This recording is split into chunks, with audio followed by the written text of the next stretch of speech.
Parte tu semana con toda la información que necesitas en Empieza por acá, con Fran Castillo, Cristian Leporati y Marco Moreno. Todos los lunes por El Mostrador Podcast. El poder de la transparencia.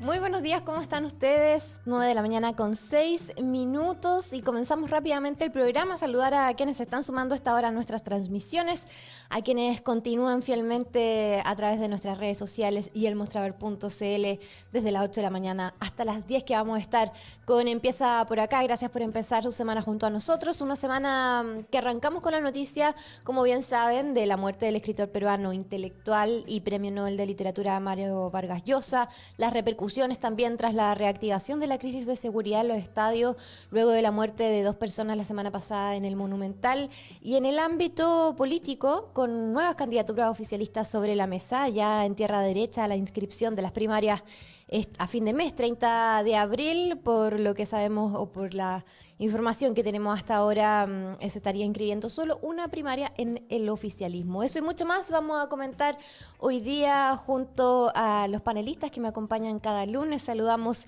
al experto en marketing político y académico de la UDP, Cristian Leporati. ¿Cómo estás? Muy buenos días.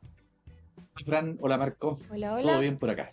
Saludamos también al director del Centro Democracia y Opinión Pública de la Universidad Central, Marco Moreno. ¿Cómo estás, Marco? Hola, Fran, Cristian, muy buenos días.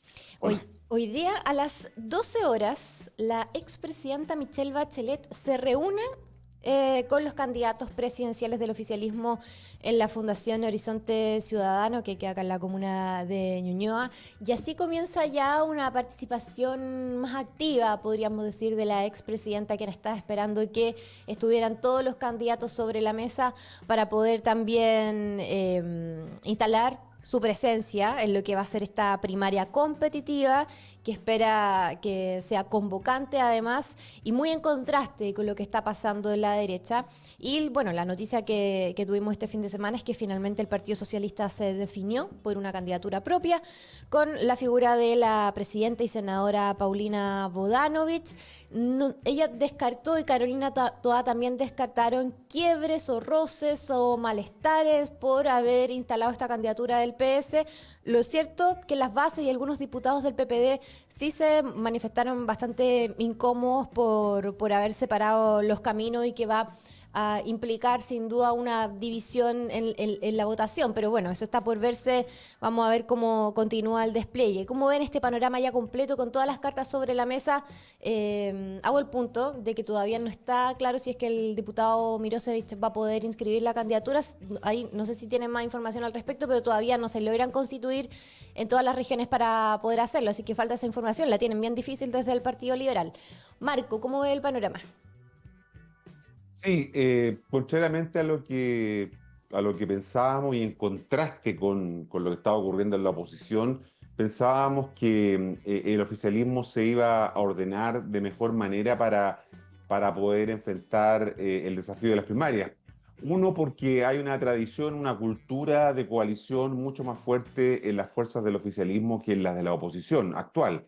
Dos, porque evidentemente no tener un candidato único del oficialismo que resultara del proceso de primaria o hacía inviable la posibilidad de pasar a la segunda vuelta, que es hoy día la gran esperanza que hay en el oficialismo. Evidentemente no se trata de ganar la elección en primera vuelta, sino que tener un candidato o candidata competitiva para pasar a la segunda vuelta.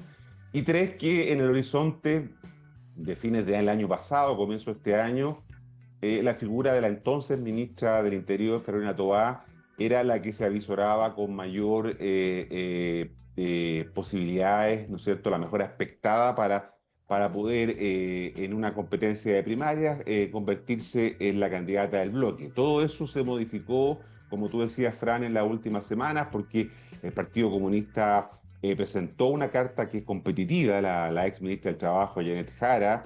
El Frente Amplio hizo lo propio con alguien que represente el ADN del Frente Amplismo. Se ha erigido como el heredero del gobierno, sin ambages, es decir, ha dicho que él está satisfecho y contento con lo que ha hecho este gobierno y se considera su representante, probablemente apelando todos, Toá, Jara y Winter, a parte de ese apoyo fuerte, duro, galvanizado que tiene el presidente y más que su gobierno, yo diría el presidente, en las encuestas de opinión pública, donde marca entre 27 y 30% desde hace varios meses, ¿no? Y por qué no decir, en realidad, en buena parte de los 3 años de su mandato. Por lo tanto, eso ha introducido un factor de mucha incertidumbre en esta primaria, que yo creo que está enfrentando dos propósitos distintos que están en pugna. Vamos a ver qué se resuelve hoy día en la reunión con la expresidenta Michelle Bachelet. ¿Cuáles son estos dos objetivos que están en pugna? Por una parte, algunos que son partidarios de medirse, ¿no? ¿Qué quiere decir medirse? Significa que saber efectivamente, como fuerzas políticas, cuánto pesan sus ideas, sus liderazgos frente a la ciudadanía en una elección de primaria, que sabemos que en general no logra movilizar mucha gente. Las primarias del oficialismo y las primarias en general en Chile no son un instrumento que logre generar mucha adhesión, mucha atracción por participar en ellas, ¿no? Pero bueno, hay algunos que dicen tenemos que medirnos, saber quiénes somos. Lo decía Camilo Escalona el fin de semana en la proclamación de Paulina Bodanovich, la senadora Paulina Bodanovich, en el sentido de saber cuánto es lo que pesan esas ideas. Sabemos que Gonzalo Winter, por ejemplo, y lo decíamos el lunes pasado, Fran, que es interesante que esté alguien del Frente Amplio para saber, para tener un termómetro, si las ideas del Frente Amplismo, si el proyecto Frente Amplista sigue teniendo adhesión en la opinión pública, también es importante. Y en tercer lugar, saber lo que puede lo que pueda ocurrir con el Partido por la Democracia y la candidatura de Carolina Toá. Es decir, eso sería el objetivo de medirse. Sin embargo, aparece el otro objetivo, que se enfrenta a que tiene que ver con la posibilidad de una negociación en los próximos 15 días, de aquí hasta el 30 de abril. Recordemos que ese día es el plazo para inscribir las primarias en los dos bloques, tanto en el oficialismo como en la oposición, y por lo tanto la convocatoria de la expresidenta Michelle Bachelet hoy día a la Fundación Horizonte es una instancia de negociación. No me imagino para qué los está convocando ella. No creo que para darles orientaciones respecto de cómo llevar adelante su campaña. Para eso tenemos a Cristian. No sería más interesante que hubieran invitado a Cristian para que dé alguna orientación estratégica desde ese punto de vista. Pero entonces lo que estamos viendo es que estos 15 días van a ser bien frenéticos de aquí al 30 de abril, en lo que podría ser la otra variable, como digo, o el otro objetivo, ¿no? El negociar, ¿no? ¿Negociar qué? Negociar la bajada de algún candidato o candidata en pos de otro para conseguir una mejor negociación parlamentaria, ¿no? Que es lo que está presionando muy fuerte a los partidos políticos, sí, para poder tener una mejor performance en las elecciones del 16 de noviembre. Por lo tanto, en el oficialismo se nos avisora un panorama turbulento, complejo. Yo creo que estas buenas palabras que se han mantenido hasta ahora, evidentemente detrás del telón muestran una fuerte tensión y una fuerte disputa, ¿no? En política las cosas no son sino lo que parece, y lo que parece, lo que vemos acá, es que se comienza a instalar un fuerte enfrentamiento, voy a decirlo, entre los candidatos, que todavía no es explícito, del oficialismo, producto además que las encuestas que conocemos semanalmente, sobre todo, instalan un clima de opinión pública un poco perverso, ¿no? Porque intentan construir una realidad a partir de datos semanales que no son la idea de la que tiene la mayoría de las personas, pero de alguna manera buscan, ¿no es cierto? Porque los políticos con esos argumentos van a expresar sus apoyos o van a expresar su pie de negociación en lo que viene para adelante. Por lo tanto, 15 días muy intensos que vamos a tener de negociación o de esta idea más pura, ¿no es cierto?, de medirse frente a la opinión pública como proyectos políticos propios, para que los ciudadanos elijan a la mejor o el mejor candidato, en este caso del bloque oficialista. Mira, dos puntos antes de pasarte la palabra, Cristian. Primero, que la negociación parlamentaria está bien difícil. Hay algunos que creen que no se va a lograr el tema de la lista unitaria porque va a costar mucho poder negociar cupos para todos los partidos del oficialismo. Eso por un lado, que son conversaciones que están en curso. Y lo segundo es que, claro, yo creo que vamos a empezar a ver matices más marcados a medida que parta la campaña. Tenemos por un lado a la ex ministra Carolina Toá, quien ha instalado un discurso apostando hacia el centro. Ella dice, más allá de los partidos políticos, ella quiere apostar a ese centro más social que sabe que existe y que no han tenido representación en el último tiempo. Tenemos a la senadora Bodanovich, que esta mañana en una entrevista en Cooperativa bajó un poco el tono, pero las palabras que tuvieron en el Comité Central del sábado fueron bien duras en contra del gobierno.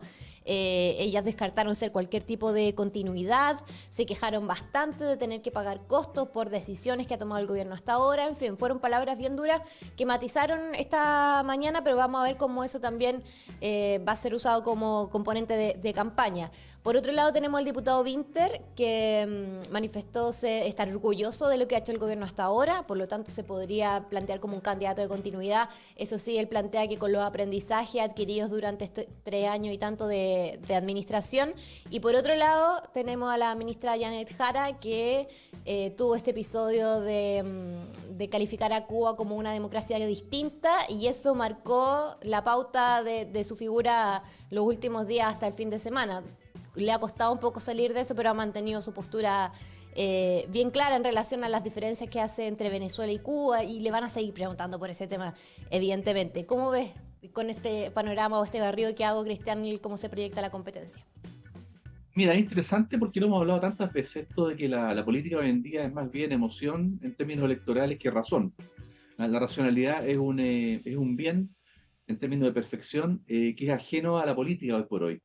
Y por lo tanto, tenemos una pléyade amplia de candidatos y perfiles muy distintos, pero básicamente si analizamos bien, las candidaturas del progresismo son más bien todas de un perfil racional, bastante racional, partiendo por la ex ministra Toa, que es profundamente racional en términos políticos.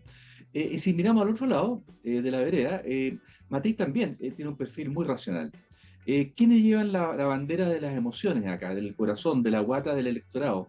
Ese electorado que vota y decide a último momento, ese electorado que es muy impulsivo, ese electorado que está enclaustrado en los algoritmos, ese electorado que es más bien de pasiones que de razones. Ese liderazgo lo tiene los perfiles básicamente de Kaiser y Kast, y particularmente Kaiser, ¿ah? Y como hemos estado viendo las encuestas, todas las que han salido, Kaiser está cada vez más cerca de Matei, incluso en algunas ya la supera. Creo que en el caso Feedback la semana pasada la superaba. Entonces tenemos un escenario complejo en términos de emoción versus razón, en la cual el liderazgo lo tiene esta nueva derecha o esta derecha libertaria. Eso por un lado. Por otro lado, en términos del progresismo, claro, obviamente que como según si uno sigue las encuestas, aunque como dice Marco muy bien, siempre son fotos del momento, pero ya llevamos muchas fotos del momento que van para el mismo lado. Yo creo que la tendencia te lleva a que los partidos prefieran fortalecer su identidad de marca, hacer branding, como se dice, y para eso es súper importante tener un rostro que en una primaria defienda los colores políticos de ese partido, las ideas de ese partido, el perfil de ese partido, porque lo que están pensando, y ahí sí engancho con Marco, efectivamente están pensando dado que se ve difícil la presidencial, bueno, entonces tenemos que fortalecer las parlamentarias. Entonces, ¿y cómo es la mejor forma de fortalecer las parlamentarias, más allá de ir hoy día a una reunión donde Bachelet, es justamente generar una imagen de cara a la primaria? Ya sabemos que, como señalábamos antes, no vota mucha gente en las primarias, históricamente, pero la cobertura mediática que tienen las primarias sí son muy importantes, y en eso sí construyen identidad o refuerzan identidades. Y de ahí se entiende, por ejemplo, que la senadora Bodanovich haya sido elegida por su partido en aclamación popular haya sido elegida como candidata a la presidencia, porque claro, intuyen en el PS que están con un tema de perfil, están con problemas de imagen, están con problemas de diferenciación respecto al PPD y a otros partidos Sí, del sector. tuvieron una catarsis bien Hay identitaria todo el un fin de tema ahí semana. importante. Sí, te decía que tuvieron Sí, una sí, catarsis bien identitaria el fin de semana, el PS en claro. particular. Esas crisis internas, ¿cómo las resuelves? Bueno, teniendo un candidato que una un poco al partido en función de algo por lo cual competir. Y nada mejor para reforzar la identidad que competir en una primaria presidencial. Es muy bueno porque te obliga a discursiar, a argumentar frente a los otros que son similares a ti o parecidos a ti ideológicamente, y te permite diferenciarte. Entonces, yo creo que es una muy buena herramienta. Ahora, si eso es bueno para una presidencial, yo tengo mis dudas ya. Yo ahí entro a dudar porque yo nunca he visto cuál es la diferencia entre el PPD y el PS. Probablemente Marco lo puede explicar mejor, pero yo entiendo que el PPD fue una solución de partido bisagra en algún momento histórico de Chile, pero Claro. son lo mismo, o sea, en definitiva la misma cosa. El Frente Amplio también hay que decirlo, es el PS. Lo que hace que el Frente Amplio es el PS joven, que no quiso irse al PS museo, entre comillas, al PS tradicional, a ese PS que tú entras a la sede y respiras historia hasta por los poros. Entonces, son todos de la misma familia, son todos primos hermanos. Entonces, Sí. es complejo en ese escenario. Yo entiendo la llegada de Ivanovic como eso, a entrar a competir un poco para reforzar la identidad frente a una presidencial que se ve lejana. Ahora, ¿qué tan...? Perdona, Fran, Sí, es sí, que sí, sí. hay que agregar un elemento más a lo que tú, Fran y Cristian decían sobre este proceso, y es que se adiciona un factor de incertidumbre todavía mayor porque la tramitación de la ley o de la reforma política no está entrampada, está con poco espacio para que se apruebe esta semana en el Senado, que tendría que aprobarse y discutirse en la Cámara y aprobarse la próxima semana para que esté vigente el 30 de abril. ¿Por qué razón? Porque la ley, digamos, regular el tema de lo que se requiere para ser partido político, 8 diputados o un umbral del 5% de los votos, ¿no?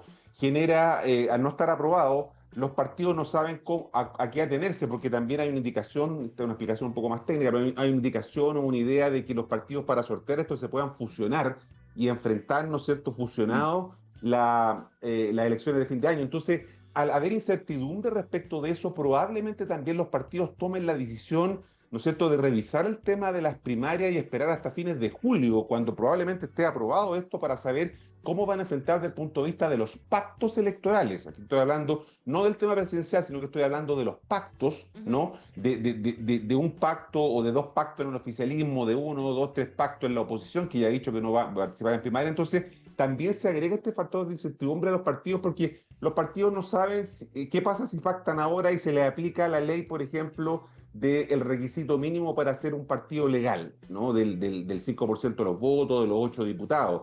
O se establece el tema de la fusión que habría que hacerlo antes. Entonces, a estos 15 días hay que agregar, Fran, lo que pase con la reforma política que se está discutiendo en el Senado, que debiera verse hoy día y mañana votarse en el Senado para que alcance recién a discutirse la próxima semana, ¿no? Entendiendo que la próxima semana es distrital y por lo tanto habría que esperar a la siguiente para que se pueda aprobar, ¿no? Entonces, todo eso genera todavía mayor incertidumbre respecto de los pactos en relación al proceso de primaria. Sí, Oye, además Marco, que la perdona Cámara una la tiene más pregunta. difícil. Sí, Cristian. Perdón, una pregunta, pero yo veo muy difícil que el gobierno pretenda apoyar una reforma estando tan encima de las presidenciales y las parlamentarias, para que hablar de las primarias, estando tan encima yo lo veo muy difícil porque va a generar un nivel de ruido y de molestia y de conflicto que ya están, ¿para qué vamos a sumar más conflicto? Ya con lo que tenemos fuera de Chile ya basta y sobra, o sea,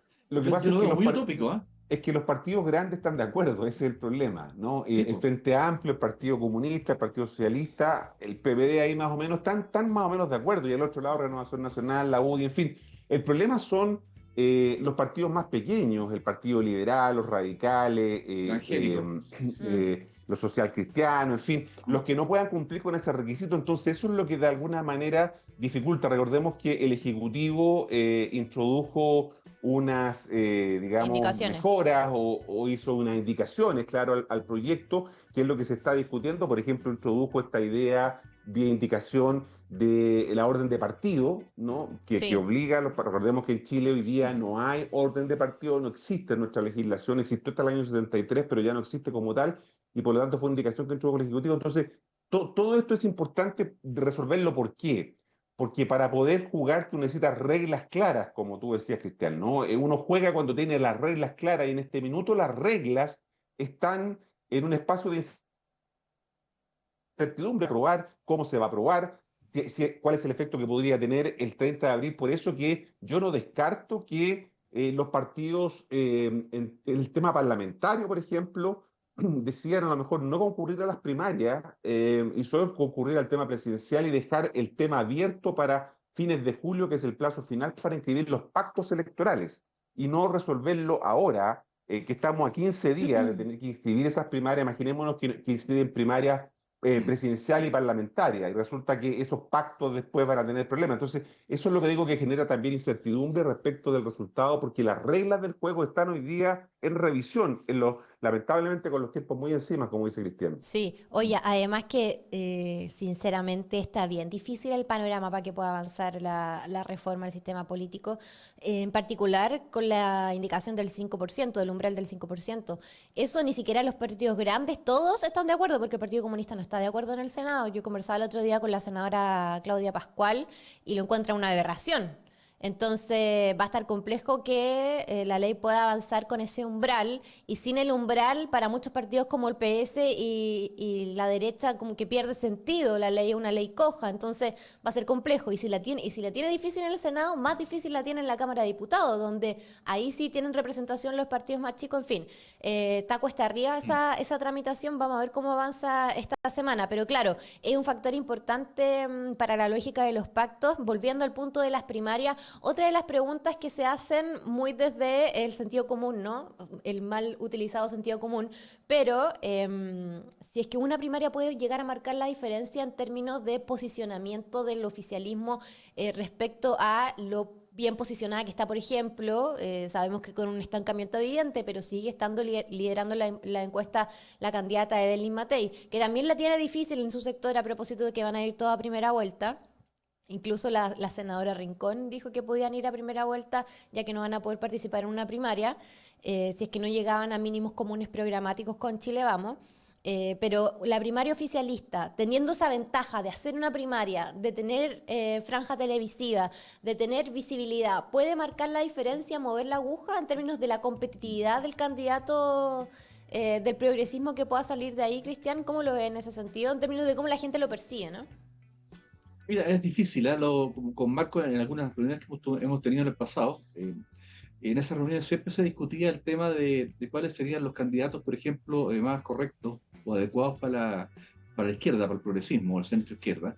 Y siempre en esas reuniones, que fueron varias, argumentábamos en general que, claro, que Carolina Toá era difícil, porque en realidad, como candidata, no como política yo creo que es una muy buena política, es madura, es racional, tiene mucha gestión política en el cuerpo, mucha experiencia, pero como candidata, en términos emocionales, en términos de llegada, no tenía una buena performance.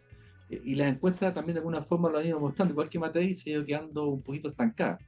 Y si analizamos el resto de los candidatos, por ejemplo, del progresismo, del centro izquierda, vemos un poco algo parecido, y la irrupción de Jara, de Janet Jara, que superando en algunas encuestas a Toá estos últimos días, es bien impresionante. Y quizás pasa eso porque Jara efectivamente tiene una llegada distinta a la gente. Es una política nueva, bueno, efectivamente lleva tiempo en el gobierno, pero es una política nueva en términos de imagen, no es tan conocida por la población, o la conocieron como candidata, como la conocieron como ministra, pero no como candidata, pero ahora la están conociendo, tiene una cierta cobertura, y es interesante porque ella viene, como lo dijo en algún discurso por ahí, dijo: yo vengo del pueblo, el pueblo nunca ha tenido acceso al poder, el poder siempre ha sido en Chile de una casta, de una élite, ya sea de izquierda o derecha, da igual, de una élite, y yo no pertenezco a esa élite, y por eso creo que es importante, decía ella, que culturalmente haya una persona con mi perfil compitiendo. Yo creo que Jara es bien interesante en términos de aquello. Lo digo solamente como candidata, no estoy hablando de su ideología, de que es el Partido Comunista, no hablo nada de eso, hablo así como perfil, y como perfil creo que una candidata muy interesante, que perfectamente bien puede, si hace bien las cosas, y no comete errores, por ejemplo, como lo de Cuba, que dijo que era una democracia, como tú señalabas, Fran, antes, distinta, pero que era democracia al fin y al cabo. Sí. Si logra superar esas típicas trancas que siempre le van a poner los medios de comunicación, los periodistas, si logra superar eso, creo que es una candidata que perfectamente en el tiempo que queda puede llegar a superar a la candidata más dura o tradicional, que es Toa. Y también por lo que hemos hablado muchas veces en este panel, que es el tema de que Toa y Matei representan a la vieja política, es lo conocido, y lo conocido para mucha gente que ha estado bajo distintos gobiernos de izquierda y de derecha, siente que no se han resuelto los problemas de fondo. Entonces, en ese contexto, un rostro nuevo, con una mejor retórica, con más llegada y con una mirada desde la cultura, cultural, social, socioeconómica, más cercana a una clase media ajena a esta élite que gobierna Chile desde hace décadas. Puede ser interesante, y nos puede pasar que tengamos algo tremendamente sorpresivo, que también lo hemos dicho bastantes veces en el panel. Puede llegar a ser que tengamos al final una presidencial entre un Kaiser y Jara. Puede darse esa situación de dos candidatos más afincados en lo emocional, en ese nicho, en esa conducta, compitiendo finalmente para dirigir el país. Puede Oye, darse esa lógica. sí, hoy día le preguntaban también a la Es muy senadora, loco, es muy súper loco. distópico, pero puede pasar. Oye, el mundo está distópico. No podría ser la realidad de Chile también.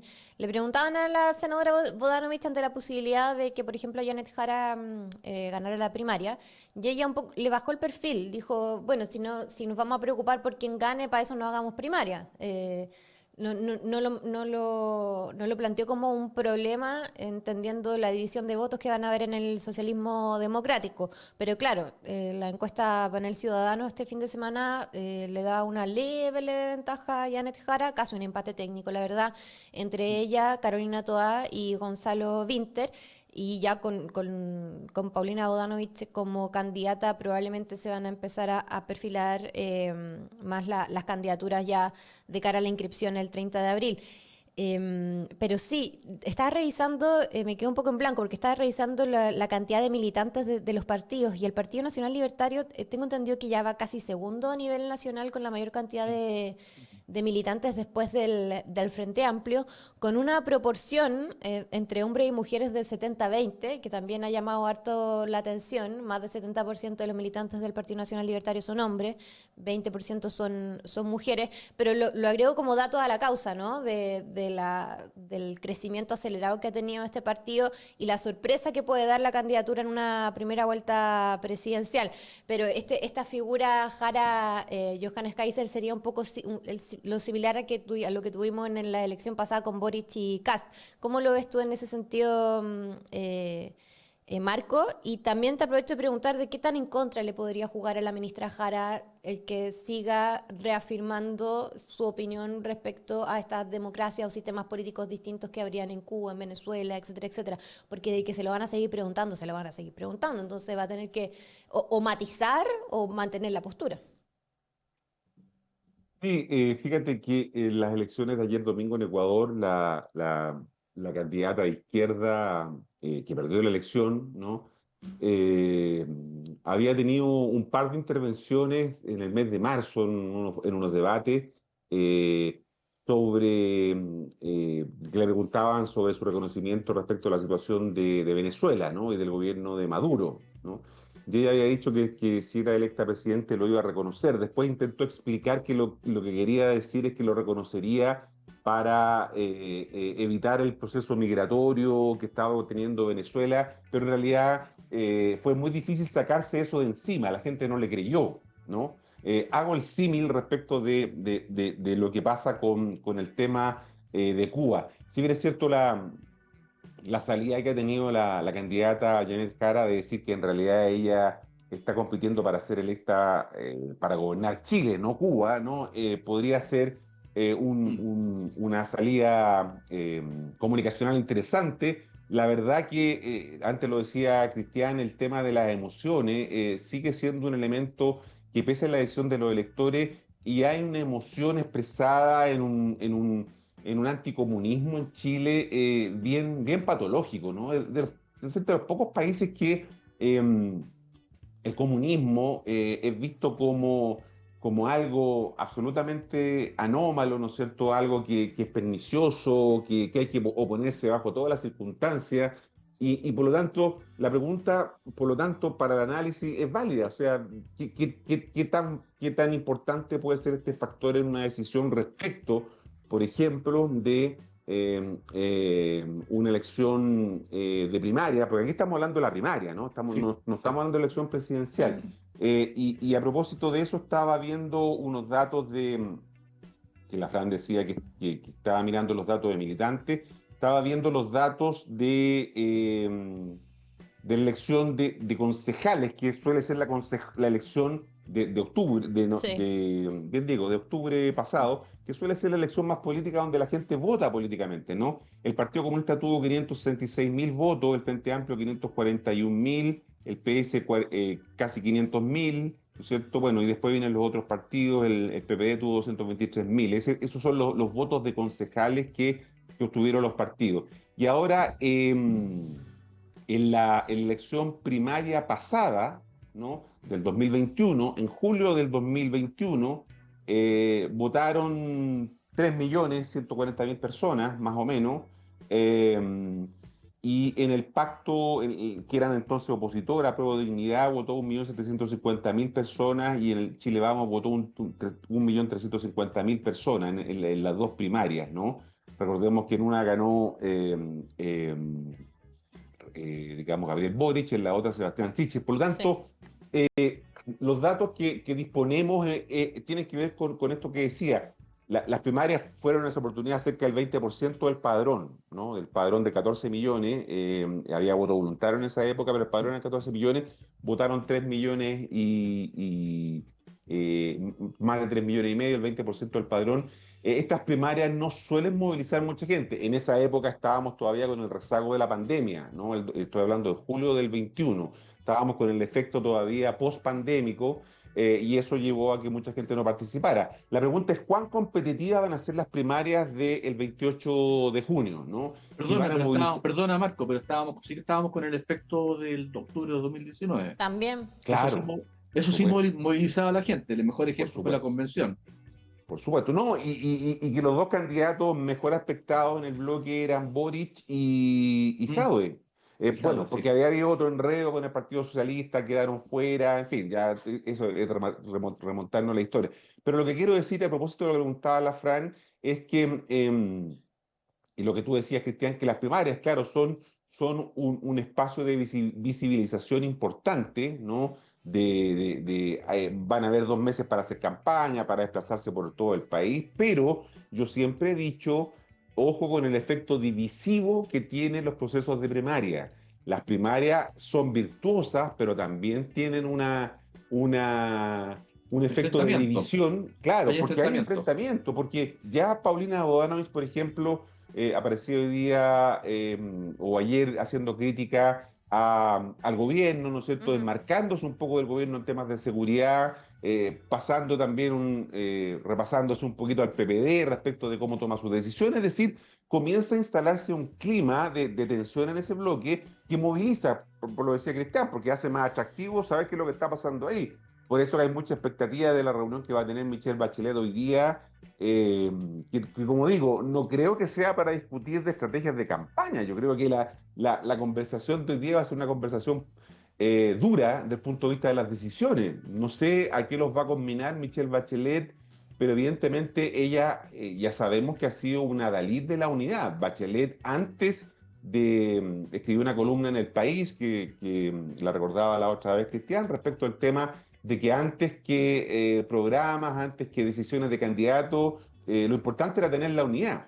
Y hoy día esa unidad está un poco amenazada. Es cierto, y también es cierto lo que dice Paulina Bodanovich. ¿Para qué tenemos primaria Entonces, si no va a haber enfrentamiento de candidatos, y mejor resolvámoslos con un acuerdo. Pero eso es lo que hace que hoy día la conversación, de todas maneras, ese es un punto, la conversación está siendo sobre el oficialismo y lo que pasa ahí, más que lo que está pasando hoy día en la oposición.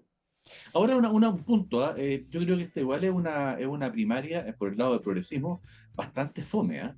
O sea, no es una primaria que tengamos ahí grandes líderes en términos de comunicacionales, con líderes que son capaces de poner grandes temas, de ser rupturistas, y líderes que sean, o lideresas, que sean capaces de plantear los temas de una forma totalmente distinta.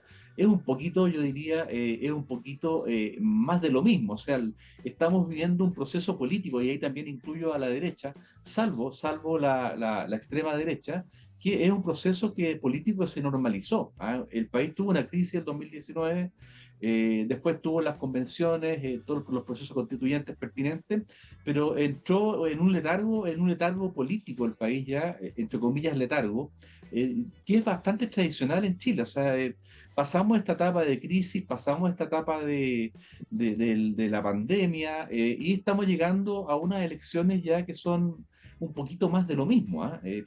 Y lo digo en términos irónicos y también en términos reales, porque claramente una primaria, y también la hay en la derecha, debe ser contrastada, debe ser distinta, debe ser entretenida, debe ser lúdica, debe ser impactante. Es que además son Porque candidatos bien si no, ¿para qué hacemos institucionales. primarias? ¿Me entienden? Entonces hay un tema ahí que la fomedad de política que está viviendo la elección en su etapa 1, que es la primaria, es bastante terrible. O sea, el único que pone acá la pimienta, aunque dice brutalidad y todo lo que uno ya sabe de salud, del tema de las mujeres, etcétera, pero aquí el que está poniendo la sal y la pimienta básicamente es la extrema de la derecha. O sea, el resto es de una planicie en términos comunicacionales, en términos de atractivo, bastante grande.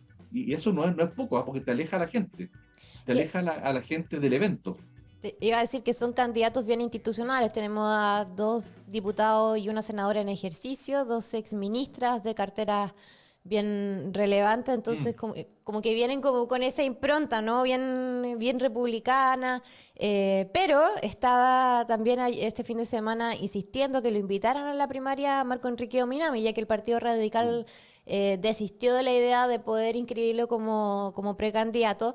La única manera que tiene de hacerlo como independiente es que los partidos lo convoquen, ¿no? Que lo convoquen a participar en esta primaria y así emplazamiento a los candidatos para que así fuera. ¿Podría darle un componente de entretenimiento si es que la primaria tiene a Meo inscrito? ¿Cómo ven ese escenario? Dinamismo, Yo digo. diría, sí, yo diría dos cosas. Una, a la pasada la dijiste, también es importante recordarle a quienes nos están viendo que el Partido Radical decidió en una cosa bien insólita el fin de semana no tener candidato Sí. y mandatar a la directiva para que en el fondo decida a quién van a apoyar de los candidatos que ya están, ¿no? Lo que a todas luces, desde el punto de vista táctico, siempre es un error porque uno tiene que tener un candidato para negociar la bajada de ese candidato, ¿no? Eso lo natural que uno podría pensar, forma parte del ABC de la política, y el Partido Radical decidió no llevar candidato. Va a tener que en estos días endosarle el apoyo a algunos de los candidatos que están presentes. Perdona, es que no tiene mucho que negociar, que digamos, ¿no? No, pero si tuviera un candidato, si hubiera Claro. elegido un candidato el sábado, podría haber dicho, bueno, yo bajo a este candidato a condición de esto o lo otro. Y por lo tanto, no hay que descartarlo de medio ahí, ¿eh? Ojo, ¿Mm? porque se mandató a la directiva para que tomara una decisión respecto de a quién apoyar, ¿no? Y por lo tanto, eso le abre una puerta todavía a Marco Enrique, que está juntando firmas, me imagino, igual como lo está haciendo Mike Nichols. Aunque ellos pueden juntar firmas, todavía les queda mucho tiempo, porque ellos podrían no participar en primaria y participar directamente en la papeleta de la primera vuelta, siempre y cuando junten las 35.000 firmas, ¿no? Que eso ese es Sí. el desafío que tienen los candidatos independientes, tienen que juntar las firmas.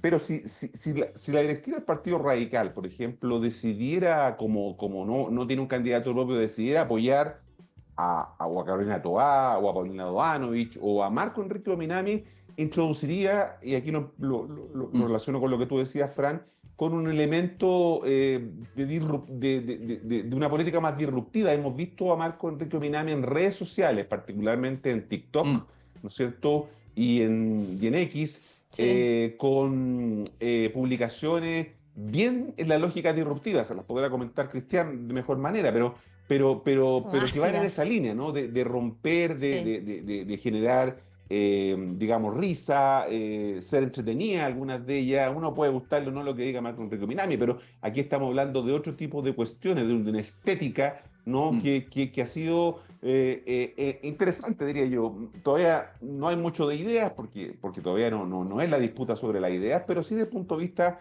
de la campaña es interesante lo que está haciendo Marco Enrique Minami. Mm. Sí. ¿Cómo lo ves, Cristian?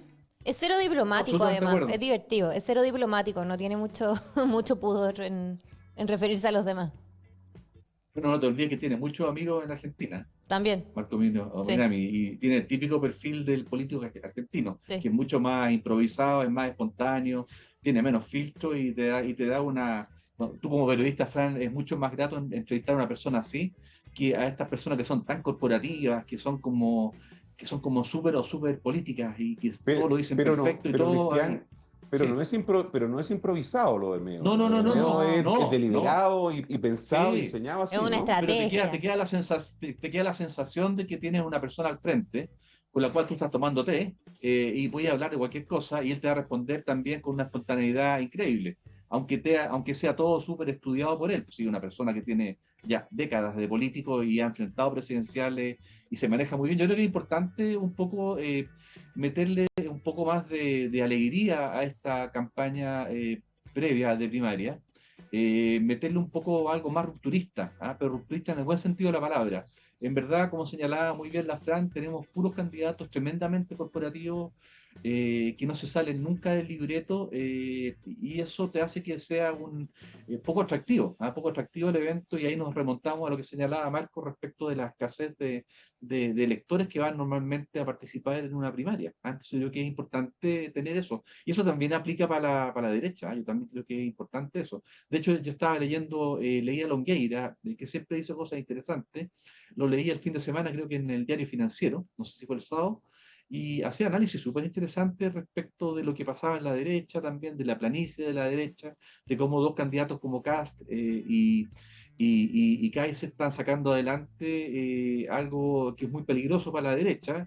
Y además con una obsesión muy fuerte, Longueira, que lo he visto en varios también líderes de la derecha tradicional chilena que hablan mucho del 60%. Yo no sé si Marcos se ha fijado en ese detalle, pero están hace tiempo con la idea fuerza de tener ese 60% que votó por el rechazo, repetirlo como un mito fundacional, ¿ah?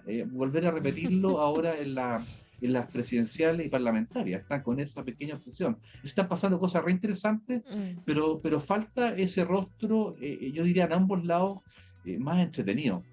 Ahora, hay que decirlo, ¿ah? Matei tiene muchas cosas en contra, pero tiene a favor el humor. ¿Eh?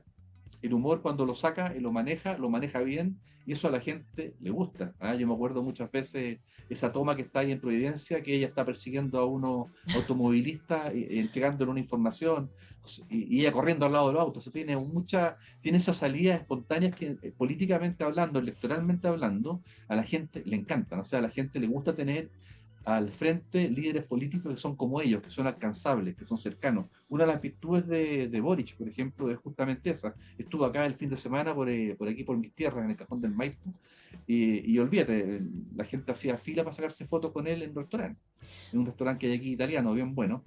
Y por lo tanto son gente que tienen esa cercanía, y eso lo tiene también la Matei. Mm. Y eso es bueno, es positivo y es electoralmente efectivo. Y esas cosas hay que potenciarlas, si no, en verdad vamos a caer en una presidencial y parlamentaria muy, muy, muy fome, muy plana y poco atractiva para el electorado que más encima está obligado a ir a votar pues, más encima, o sea, algo fome, predecible, esperable, sin mayores sorpresas y contratiempos y votando de forma obligada. O sea, de Obligado. verdad es un escenario electoral ciudadano, de esa perspectiva, no lo hablo políticamente, sino del mercado que vota, bastante negativo.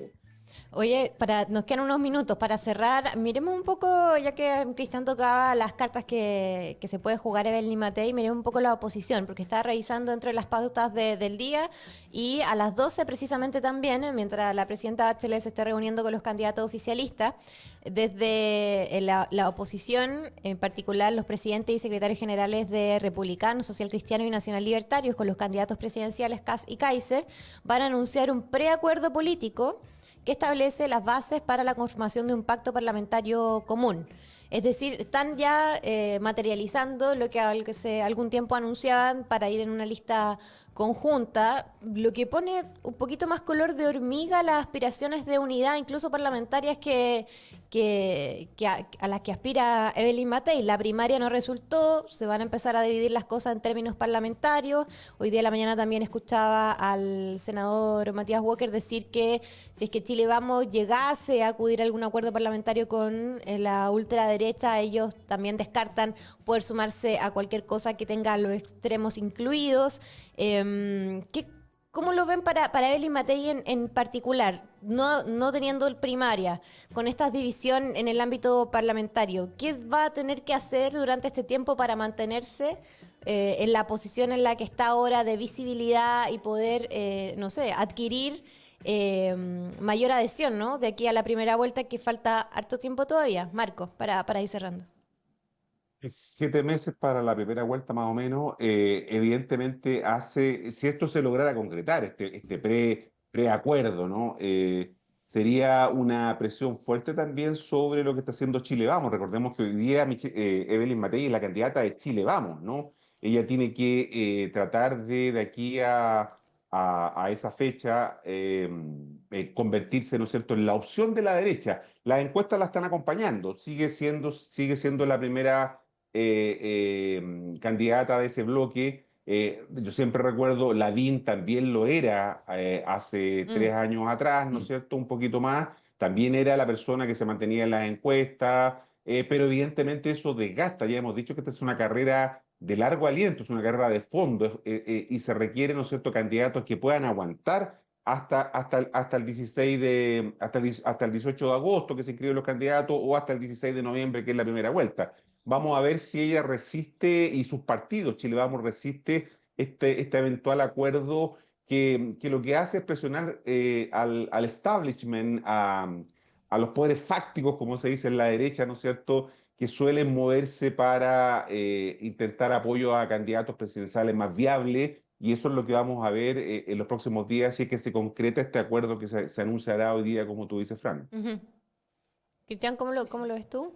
¿Cómo Matei se mantiene en...? O sea, a mí me hubiera encantado una primaria en la derecha que hubiera sido Matei, hubiera sido Kast, hubiera sido Kaiser. Me hubiera encantado, hubiera sido tremendamente entretenido, hubiera sido muy, muy atractivo, en verdad, muy atractivo políticamente y comunicacionalmente para los medios, además. Pero bueno, eso ya no fue. Mira, ese acuerdo es interesante, pero yo tengo una duda adicional que a lo mejor la pueden responder ustedes. Porque, ¿qué pasa si se mantienen pasa, ¿cómo se llama? Kast y Kaiser. Pasan. ¿Qué pasa ahí? Y compiten contra alguien de la izquierda, de la centroizquierda. ¿Qué va a pasar ahí? ¿Se va a bajar el más débil? ¿Se va a bajar Kast? ¿O se va a bajar Kaiser? ¿Qué van a negociar ahí? Es raro, o sea, está bien lo que es el acuerdo parlamentario, tiene mucha lógica, mucho sentido, y me parece bien que lo hagan, los potencia como identidad política distinta a la derecha tradicional, es verdad, y los hace más competitivos también en la parlamentaria, pero mi duda va por el lado de la presidencial, o sea, en qué momento, y lo planteaba Longueira, en qué momento Kast o Kaiser se van a bajar si es que pasan ellos, porque si no, la derrota que va a tener la derecha va a ser por culpa de ellos. Pero te refieres si pasan a segunda vuelta. Claro, ¿qué pasa si...? Pero tendría que pasar uno solo, ¿no? O no necesariamente. No necesariamente, ¿no? O sea, puede haber un acuerdo que no va a ser explícito en el sentido... ¿Quién se baja? Recordemos que el 18 de agosto es la fecha importante porque ese día se inscriben las candidaturas presidenciales, ¿no? De que hasta el 18 de agosto a lo mejor puede haber un acuerdo entre Kast y Kaiser de que quien no esté o no tenga un piso de tal porcentaje. Kaiser lo dijo hace algún tiempo atrás, él habló de un 20% en las encuestas para mantener su candidatura presidencial. A lo mejor ese acuerdo no se va a explicitar hoy día se va a hablar de un acuerdo parlamentario, como lo decías tú, Fran, ¿no es cierto?, de buscar ese entendimiento, pero a lo mejor eso le lleva una letra chica, ¿no es cierto?, como dice Cristian, que un acuerdo entre ellos que no se va a explicitar, creo yo, hoy día, en este sentido, porque evidentemente ese pacto electoral se potenciaría si es un solo candidato y no dos como estamos observando hoy día. Claro. Sí, eso podría cambiar mucho las cosas de cara a la segunda vuelta, pero claro, es una gran pregunta en términos también de las decisiones que vaya a tomar Evelyn Matei en todo este tiempo, en todos estos meses que quedan antes de que pueda entrar a competir de verdad. Son preguntas abiertas, vamos a ver cómo se despliegan la estrategia. Hasta ahora lo que se ha remitido mucho Chile Vamos es a construir equipos de campaña, de representación de campaña. Claro. Esa campaña que todavía no tienen. Eso todavía no está, pero como que tienen los equipos programáticos, cuestiones que ya sabemos que se empiezan a armar cuando los partidos ya quieren ocupar un rol relevante al interior de la campaña, pero falta todavía, y vamos a ver si es que eso se reactiva o no con la primaria oficialista ya en curso, instalada en medios de comunicación y opinión pública. Va a ser un... Ahora, Fran, no sé si tú lo viste, pero comunicacionalmente el fin de semana lo dijo en el Mercurio, una entrevista grande le hicieron a Matei, y lo que ella prometía como eje de campaña es que ellos representan la experiencia política. Sí. O sea, ya me queda claro que las ideas fuerza que van a usar en su campaña electoral van por ese lado. O sea, claramente para enfrentar los problemas del país se requiere experiencia. ¿Por qué? Porque durante este periodo de tiempo bajo el gobierno de Boric, que ha sido un gobierno más bien socialdemócrata, se ha impuesto la idea, con razones buenas y con razones malas, se ha impuesto la idea de que es un gobierno con poca experiencia que ha traído problemas gratuitos al país y por lo tanto ellos representan la solución a este problema, que es la experiencia. Eso es lo que planteó la Matei, y no lo está planteando, digamos, en forma intuitiva. Ahí claramente hay un entrenamiento para decir eso, hay una idea y hay una estrategia. Pero así que ellos van a ir por ese lado. También ahora, a esa propuesta que va a hacer la derecha, que le contrapone el eje de candidatos de izquierda. Ahí está el tema. El contraste también de la experiencia va mucho para hacer la diferencia con la figura de Kaiser. Pero claro, yo digo, pero eso es muy desde lo racional. ¿Qué pasa con lo emocional? Que es ese ámbito que apela mucho una figura como Johannes Kaiser, que puede decir de todo, pero finalmente la adhesión la tiene desde lo emocional y no desde lo racional. Y yo creo que ese es un componente que también la candidata Matei va a tener que explotar muy bien estratégicamente para poder hacerle peso a esa candidatura también. Así que bueno, va a estar entretenido a ver cómo se define su estrategia de campaña de ahora en adelante. Y una idea clara del siglo XXI: dato no mata relato. Sí. Se decía que el dato mata relato, no, dato no mata relato. A diferencia de la lógica. Sí, claro, es muy cierto, es muy cierto. Oye, ya, nos quedamos con eso, está entretenido el panorama para seguir analizándolo. Vamos a ver qué noticias tenemos esta semana corta por lo demás, porque tenemos feriado este Viernes Santo, así que bueno, nosotros nos volvemos a encontrar el otro lunes. Que tengan una muy buena semana, Cristian Leporato y Marco Moreno. Muchas gracias como siempre. Igual Fran, igual Marco, cuídense. Chao. Que estén muy bien. Chao.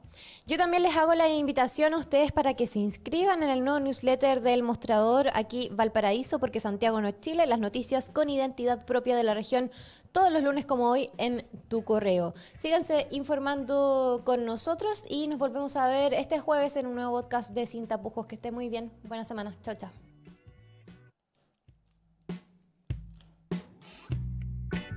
Esto fue Empieza por acá. Nos volvemos a ver el próximo lunes a las 10 de la mañana con todo el análisis junto a Fran Castillo, Marco Moreno y Cristian Leporati, aquí en el Mostrador Podcast.